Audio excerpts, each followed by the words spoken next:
So, dyan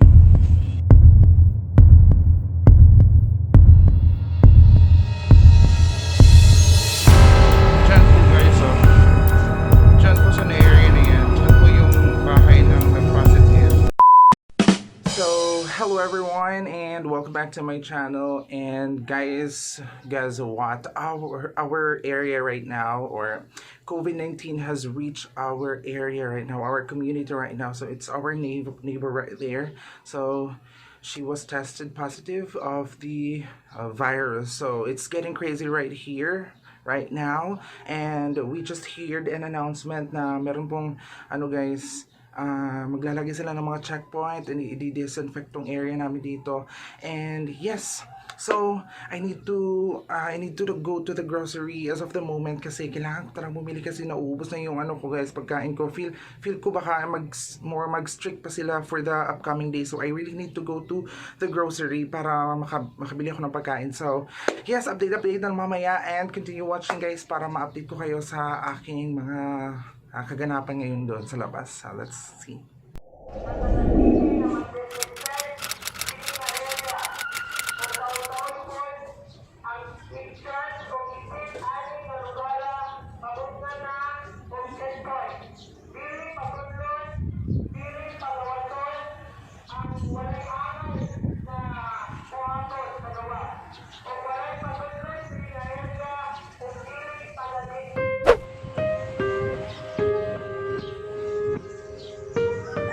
Okay, so right now guys, pupunta na ako ng grocery, and guess what? May foot bath na doon sa labas ng aming bahay. I will show you.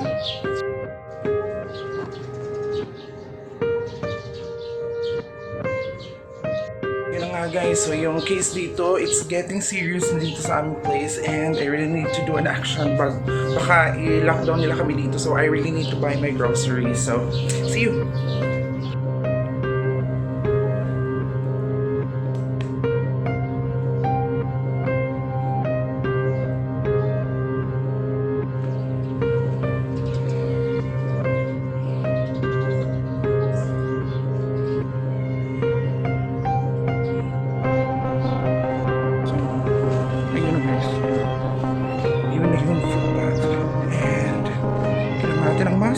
For our protection. So basically, I will show you kung saan yung bahay na positive. Okay? Diyan po guys, so diyan po sa area na yan. Diyan po yung bahay ng nag-positive. So napakalapit lang talaga guys.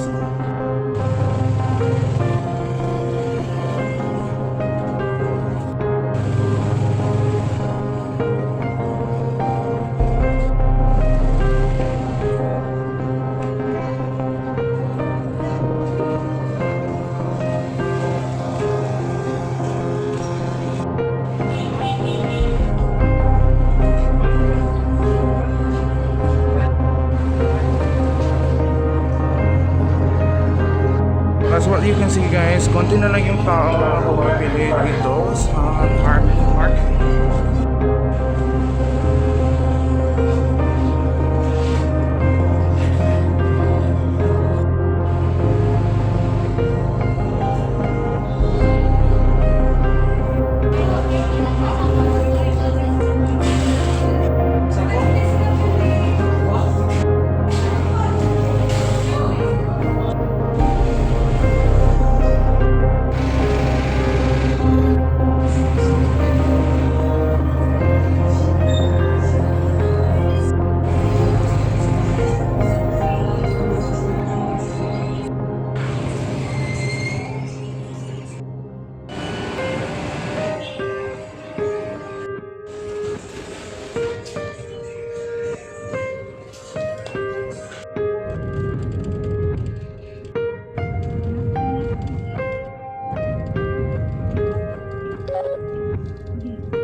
Guys, so dyan po na area yung bahay na nag-positive.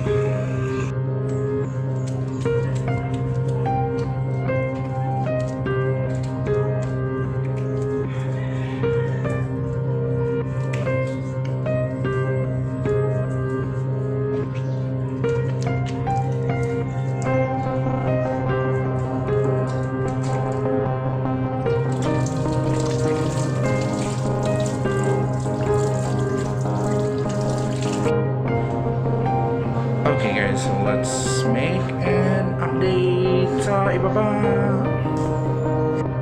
So, ayun na nga guys. Gaya ng sinabi nila kanina na maglalagay sila ng checkpoint. Ayan, nandyan lang yung mga RTA para maglagay ng checkpoint. May mga sundalo na rin guys. So, let's look at it. So, I can give you an update. So, let's go.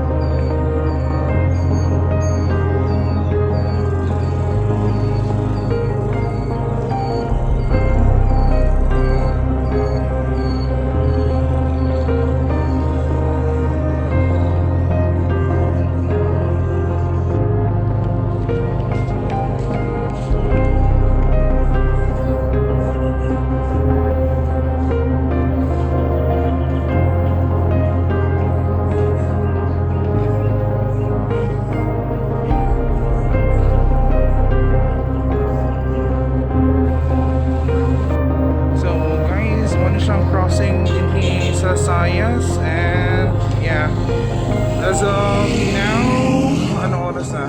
6 PM guys. Bawal na siya ngayon. Guys, yan, nagsimula na silang mag-close. I don't know if ila-lockdown ba nila itong whole Zayas. Let's see tomorrow kung anong update guys. So basta ngayon 6 PM nag-start na nilang ilock yung daan papunta na landfill. So di na pwedeng daan yung mga sasakyan guys. So yun na nga guys, nag-lock na sila ng daan dito sa Zayas papunta doon sa landfill. So hindi na kayo makakadaan dito guys. So better maghanap kayo ng other na daan para makapunta kayo sa gusto niyong puntahan.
ayun na nga guys, nandito na po yung mga kapulisan sa aming lugar, and meron na po yung mga bombero at yung mga nag-disinfect ng mga mga daan dito sa amin. So I hope everything will be okay soon, and now magsisimula na ngayon yung hindi ko paglabas ng bahay. Hindi naman talaga ako lumalabas ng bahay. So, it's not new to me because I am a home-based ESL teacher. So, palagi lang ako nasa bahay. So, hindi talaga ako lumalabas, guys. Rarely lang kapag bumibili lang ako ng pagkain. So, since nakabili na ako kanina ng pagkain and yeah, good na ako dito sa bahay namin, guys. So, I will stay here until they will lift the...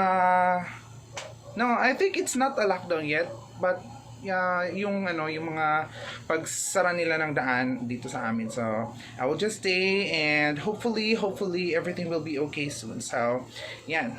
So, I will gusto kong gumawa ng other video kung may mga updates o mga pagbabago dito sa amin, guys, and hopefully wala na talaga. So kung meron man, so mag-update ako, gawa ko ng video about that one. So please don't forget to like and subscribe para ma-update kayo sa pag-upload ko kung may update man. And yes, thank you so much for watching.